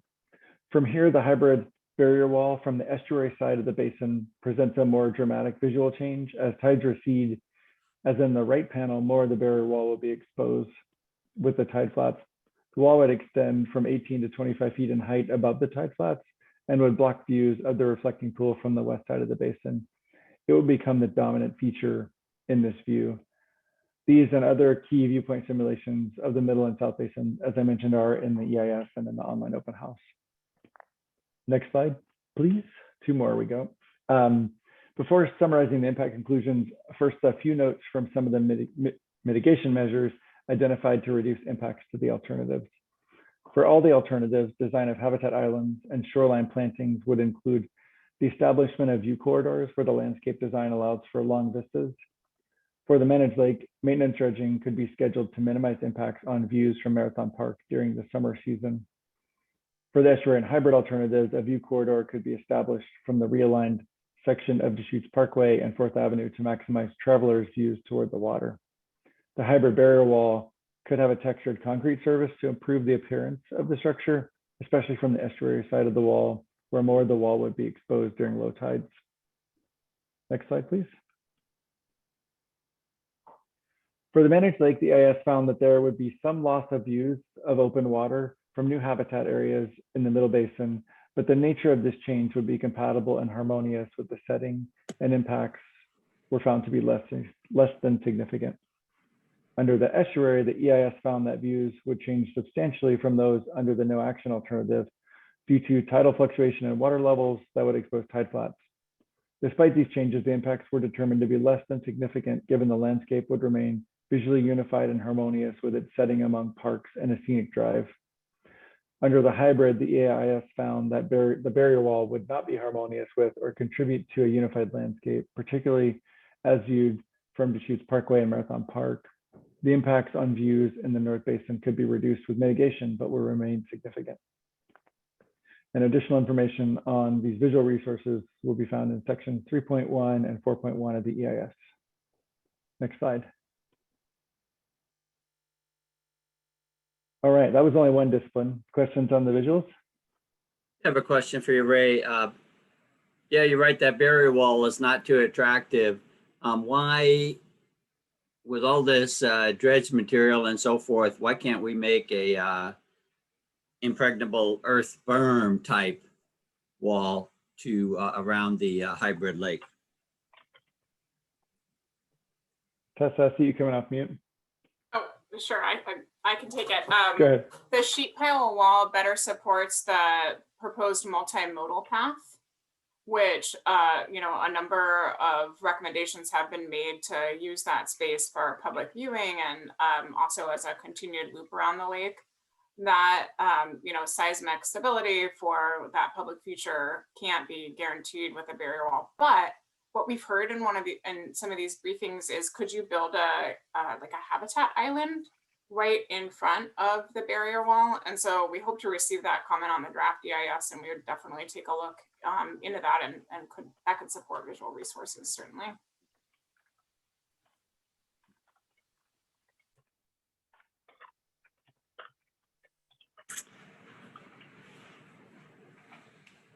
Okay, no other questions? Please push on. Okay, we have 15 minutes, so I'll be very fast. And just a couple notes on the analysis here. The environmental health analysis primarily looked at sediment quality, but we also did look at exposure to mosquitoes and hazards associated with mudflats because that was suggested during the EIS scoping period. We did collect sediment samples in Capitol Lake, and we also reviewed all of the available data that is for the West Bay, and then compared that to regulatory criteria. Next slide. And what we found was that sediment quality in Capitol Lake is generally good. There are high sulfides, but they're not at concentrations that would pose a risk to human health. And under the estuary and hybrid alternatives, there could be a minor to substantial benefit from that sediment moving into West Bay. The numerical modeling found that there would not be a net upstream movement of sediment from West Bay in the Capitol Lake Basin, so there wouldn't be a significant change in chemical quality in the Capitol Lake Basin following dam removal. And the analysis did find that there would be little to no change in potential exposure to mosquitoes or vector populations under any alternatives. And in terms of tide flat risks, tide flats can pose a risk to general public, and the analysis notes that nearby recreational areas in the South Sound have caution signs posted, and so that would be recommended for this project too. You can find more detail on that in section 4.11. Going very quickly here. Next slide. Let's skip to the one after that. For the so key findings from the transportation analysis is that for all action alternatives, that a bike and pedestrian path that would be installed south of Fifth Avenue would improve non-vehicular travel, and that would be a substantial benefit to transportation. And then under the estuary and hybrid alternatives, replacement of the vehicular Fifth Avenue bridge would provide a substantial benefit because it would extend the design life of that transportation feature in the city of Olympia. Next slide. And during the times that dredge material is hauled under long-term maintenance dredging, there would be a significant traffic impact from that because the traffic intersections would degrade to a level of service F. And we did evaluate whether some of the material could be transported by rail to reduce those impacts. And that's described in the analysis, essentially that the feasibility of rail transport would depend on equipment availability, land storage, and final destination. And because, as I described earlier, that maintenance dredging doesn't occur for so long into the future, that the analysis doesn't speculate on that at this point, but it describes it as an opportunity for impact reduction. And then, of course, for the estuary and hybrid alternatives, the impact to surface streets could be avoided if the material is put on a barge and taken to an in-water disposal site rather than upland use. And that's described in more detail in section 412. And let's go 2 slides forward now for public services and utilities. I'm just going to do the key takeaways for this, which was that under the no action and the managed lake alternatives, as I described earlier, they have the highest maximum flood levels, and that those flood levels could affect stormwater and other utility infrastructure if it's not mitigated. At this point, they do overtop the berm design that's proposed under the Olympia Sea Level Rise Response Plan, and so mitigation would have to consider whether that berm design could be modified. And then under the no action and managed lake, they of course would retain Capitol Lake in its current configuration. And if ecology requires lot and other dischargers to implement additional measures to treat and improve water discharges, the most stringent targets would be expected under those alternatives, and that would be a significant impact. And then under the estuary and hybrid alternative, long-term impacts would mostly be associated with restoring the tidal hydrology, which would introduce saltwater in locations where utility infrastructure would be vulnerable to corrosion. And so mitigation would consider design measures to replace existing outfalls or other low-lying infrastructure. And that's described in section 4.13. Next slide. I'm going to go over the approach on this one. So the economic analysis looked at economic changes related to 4 topics: downstream economic activity, downtown development, demand for and value of recreation, and demand for and value of ecosystem services. And it was both a quantitative analysis, but where data weren't available, we did describe changes qualitatively. We also note that we conducted key informant interviews with public officials and real estate developers or other experts to understand potential changes to downtown. And that was an important data source for us, certainly. Next slide. What we found was that all project alternatives are likely to produce benefits for downtown development, but the key thing here is that the project has to be implemented in a way that's attractive and accessible. And relative to that, the managed lake would represent the least amount of visual change compared to current conditions. And so it's unlikely to increase any level of uncertainty related or among potential investors about future conditions. And then the estuary alternative would have the most visual and environmental change. And so it does have the potential to create uncertainty, at least initially, among investors or developers in downtown Olympia. And again, that ties back to the key finding from the informant interviews, which is that if an attractive or functional estuary was established, it would be unlikely to produce a negative impact on downtown development. Next slide. So relative to ecosystem services, the analysis describes that the ability of an ecosystem or ecosystem services is the ability of an ecosystem to provide goods and services that people value. And it's largely determined by the type and quality of habitat available. And the EIS found that under the no action and managed lake alternatives, that tribal values would be adversely impacted by the continued loss of connection to the natural environment and loss of access to usual and accustomed fishing places. And then on the other hand, the estuary alternative would support those tribal values and hybrid too, but to a lesser extent. And then given the water quality improvement predicted by ecology under the estuary alternative, the regulatory compliance costs for lot are not expected to be as significant as those that would occur under the no action and managed lake. And that is certainly a benefit that could be monetized as an avoided cost to lot and its ratepayers under the estuary and hybrid only. And then under all action alternatives, the enhancement to trails, habitat areas, and restored water-based recreation could increase the value of recreation in the basin. And that would not be realized under the no action alternative. And the economic analysis is much more detailed than what I just did. And it's all described in section 4.14. Next slide. So commissioners, we have 3 more subjects: construction, costs, and then next steps. We could skip construction altogether and go right to costs and next steps if that's, I'm seeing a heads up and okay. Thumbs up and a head shake. Okay. Commissioner Downing, are you okay with that? Sure. Yep. Okay, let's go ahead and switch to the cost table. It's about 4 slides ahead. Okay, here we go. So this table is an excerpt from Chapter 7, which Chapter 7 is all about planning level costs and the assumptions that went into the cost estimates. And before I say anything further, what I like to say is that that chapter is less than 15 pages. So we highly recommend reading through it. It'll give you the best basis of understanding what we've got here. And you'll see that we've got planning level cost estimates for design, permitting, and construction, and then for sediment management over 30 years. And they're separate because they could be funded differently. And the construction cost estimates reflect all of the elements of the alternatives, the dredging, the habitat area construction, boardwalks, all that kind of stuff.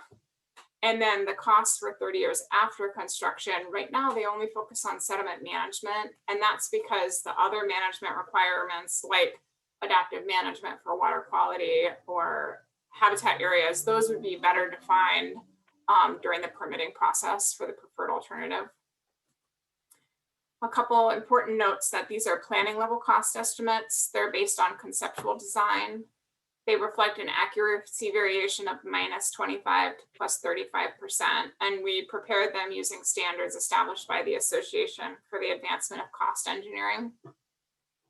And then in the table and also in the chapter, we included discussion around another handful of important points, which include recommendations from the Funding and Governance Work Group around a potential allocation for construction and long-term management costs, potential impacts if there was a lapse in funding after construction.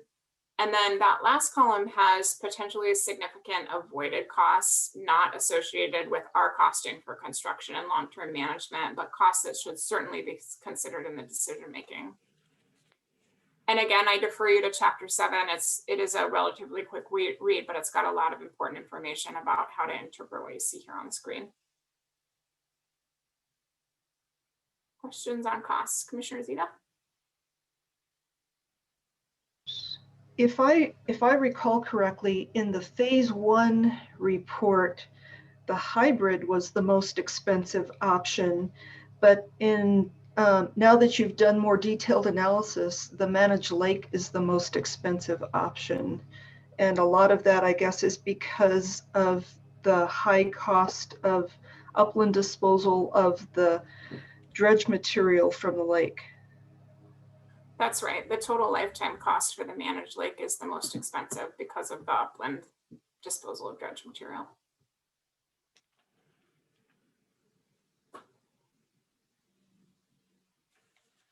Commissioner McGregor? Commissioner McGregor has got a question. Thank you. I just had a question on that. You mentioned that disposal would be putting it by truck and trucking it out. Is that rail line that goes through that portion of the lake down by into the steam plant, the old steam plant? And is that not usable? So you could bring rail cars in and put it in there like we've done in the past at the port? It's usable. We looked at that. We also worked with some of the local landfills, and what we understand is that the feasibility of using that is based on equipment availability, land availability, and also final destination. And because maintenance dredging doesn't happen for so far into the future, we didn't speculate on whether, you know, certain plots of land would be available to make that happen. But we described that it certainly could reduce costs and reduce transportation impacts and should be looked at in the future. Right, there's definitely that component. So yeah. Okay, thank you. Yep. Okay, 2 more slides in 3 minutes. I think we can get through it. Thank you, Tessa. These will be really quick. What you see on screen now is a timeline that probably looks familiar. We're about in the middle of our 45-day comment period that ends on August 13th. After the public comment period, the team will begin work on the final EIS, reviewing the comments in the final EIS, and then ultimately the selection of a preferred alternative. The final EIS is targeted for summer of 2022, and it will include a preferred alternative. And that date is pending the extent of public comments and any additional technical analysis that's required. Next slide, please. This is our final content slide. Just a quick reminder for anyone that might be listening today of our outreach activities that are ongoing. We have an online open house that's available 24/7. The permanent kiosks have been updated around the North Basin. That's what that map is on the right-hand side, an example to the bottom right. We will also have a public hearing on July 27th, and that will allow people to call in or join a Zoom meeting and submit verbal comments, as well as you can submit comments via the online forum, email, or mail. And all those details are on the project website. And we have received a number of comments already, and we assume and presume that we will continue. That includes a number that have expressed a preference for one or more alternatives. We'll review those as we do all comments, but it is important to note that the decision process DES will undertake is not a vote. That decision will be made considering a range of criteria, and that those criteria and that process is described in Chapter 1 of the EIS. And with that, I'll stop and see if there are any last questions. Thank you. Thank you, Ray.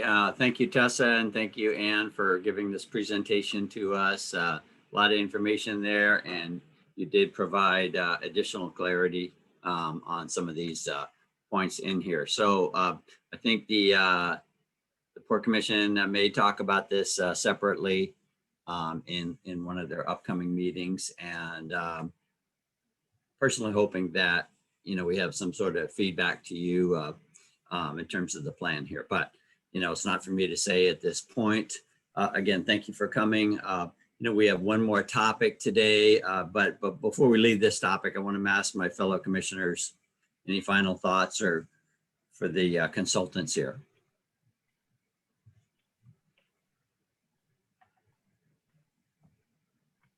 I'll just thank you for giving us the presentation, and it's a lot. It's a big elephant in the room that we need to chew on, and there's a lot of meat to it. So I plan to go through the executive summary a little bit more thoroughly and take a look at some of the other chapters as you suggested. So thank you for that and bringing it forward. I've been on CLAMP. I was on CLAMP. Now I'm starting to age myself there, but I was on CLAMP for a number of years. That went nowhere.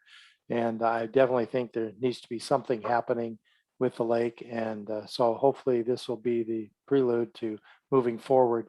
Although construction may be several years out, at least it's a decision is being made and funding will have to be allocated. But anyway, I appreciate the opportunity to at least look at the materials and hear the presentation. Thank you. Well, I want to thank you again for your presentation. You do a great job of giving us the high points. There's so much information in here. And I want to recommend again to my fellow commissioners, after you read the executive summary, chapter 4 will answer a lot of questions about the technical stuff, and chapter 7 is really good for the economics, the finance stuff. Thank you, commissioners, for your comments, and thank you again, Floyd Snyder Consultants. Nice to have you. Thank you. Thank you. Thank you.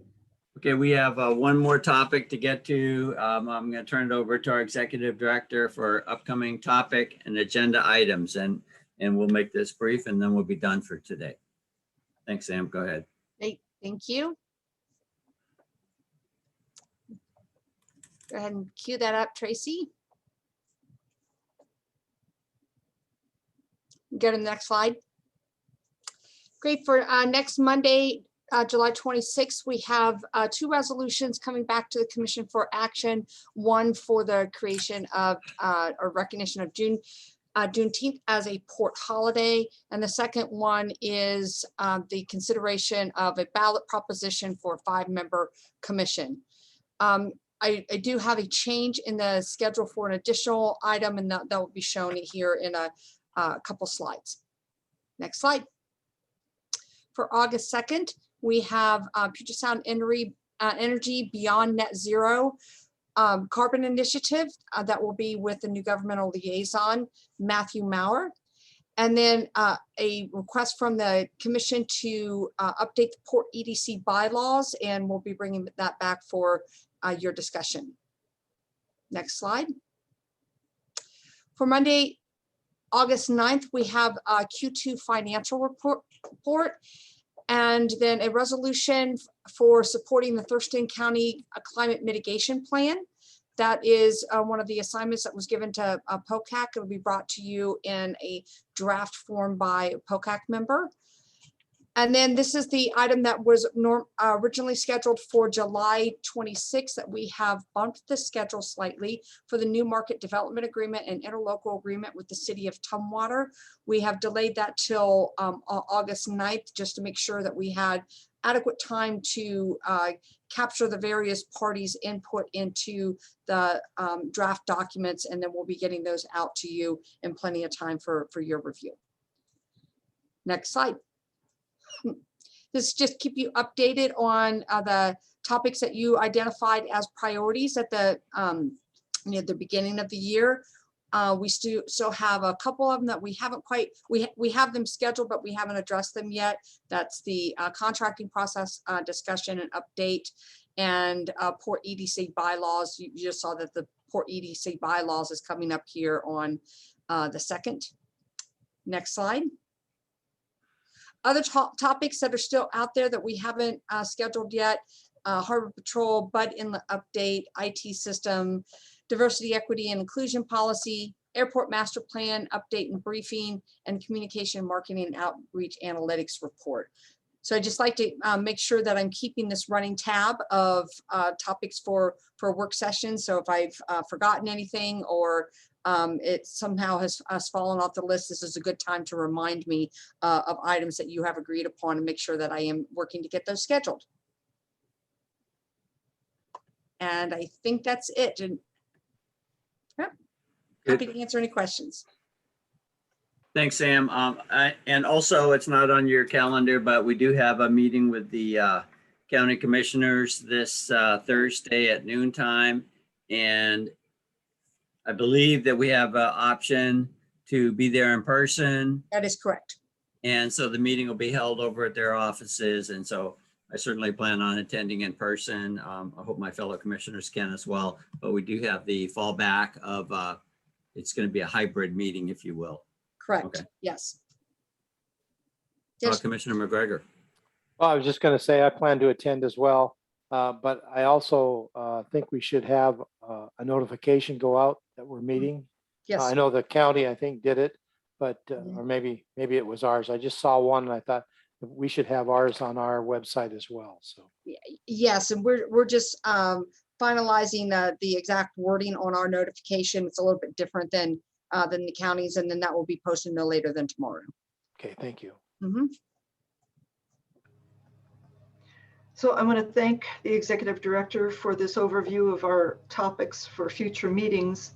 And I'm glad to see that the Panattoni interlocal agreement, Newmarket, has been shifted back a couple of weeks. At our meeting last week, staff had agreed to share the draft interlocal agreement and development agreement. I may have missed it, but I did not see that in my email, and so I will request that again. Please send me the draft. Can that be done, please? We will send that as soon as that we actually have the wording and grade to. So as soon as we have a draft for both bodies to look at, we will absolutely send that. I understand it's a work in progress. My request is for the existing draft. Yeah, that's a deliberative document. It's going back and forth between the parties. And as soon as we have a draft for public review, we will absolutely send that. But we do not have one available at this point. Okay, then. This isn't for public review. This is for commission review. This document has been in existence for months, and the commission should see what we're working with. Yeah, just that's incorrect, Commissioner, that it's been in existence for months. It's just actually been being drafted for the past couple of weeks, and it's been going back and forth at the staff level. So as soon as we have agreement at the staff level, I'll absolutely pass that along to you. Staff made explicit reference to provisions in this document months ago in a commission briefing. I would like to see the draft document, please.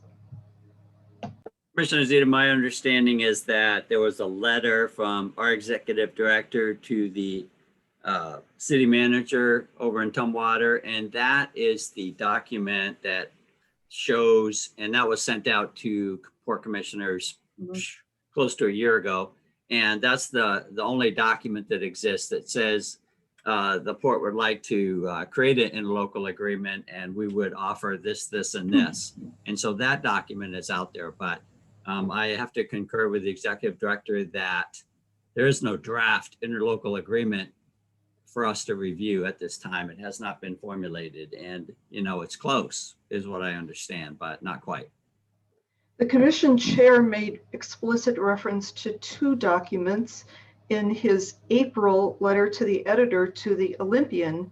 The commission, the full commission, has not received those documents, and we should. We were promised those by staff last week. I again request those documents. Commissioner, you can make a motion to get a hold of anything that actually exists. And if you'd like to make a motion, that's great. Otherwise, we're prepared to adjourn from today's meeting. I move that staff provide commissioners with the draft development agreement and draft interlocal agreement for Newmarket and or Panatone. So it's been moved to request staff to provide to the commissioners a draft interlocal agreement having to do with between the city of Tumwater and the port. Is there a second? Hearing none, I will have to resort to a public records request. Motion fails for lack of a second. I think we're done with our business for today. Is there a motion to adjourn? So moved. Second, please. I second. All in favor, please say aye.